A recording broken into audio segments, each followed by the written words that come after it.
Okay, so now I'm on the way to the muffler shop. It's a little bit too loud here, but we'll see what we'll end up with. Making some progress. So back from the muffler shop, and now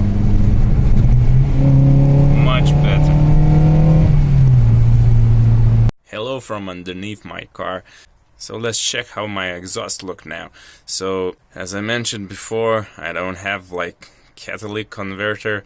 It's like deleted. So the first after that we deleted the original resonator, and it's now basically a straight pipe from the engine to the back of the car, and here we have like a original connection here,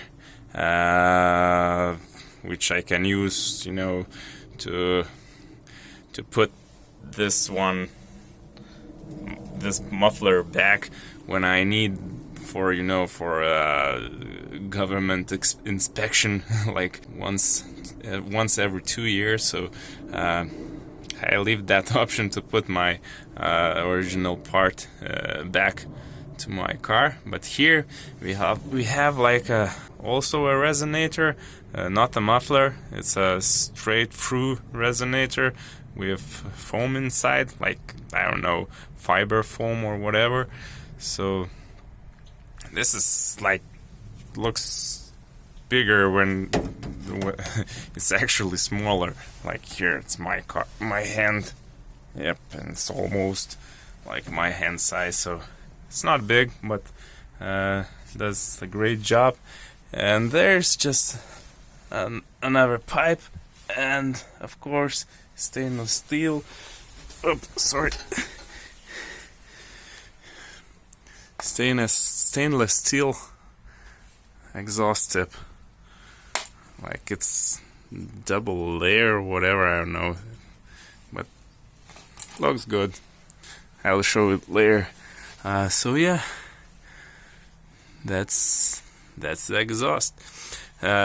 For the first time we left the original resonator and also this one, but it was like a bit too quiet, so we deleted the original one and left only this one. So it's basically now a straight pipe with one resonator in the back. So that's the exhaust tip.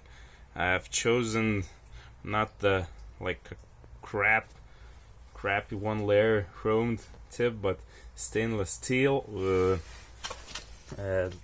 Also it's, I'm not sure if you can see that, but it's double layer, it's thick, like 1 centimeter of thickness, but it's empty inside, like 2 layers of metal in there. So I don't know, looks good, just now dirty, so I'll show that maybe later when I'll wash the car. We'll do some kind of review or whatever, but for now let's see how it sounds. And that's not a cold start, so I can rev as much as I want.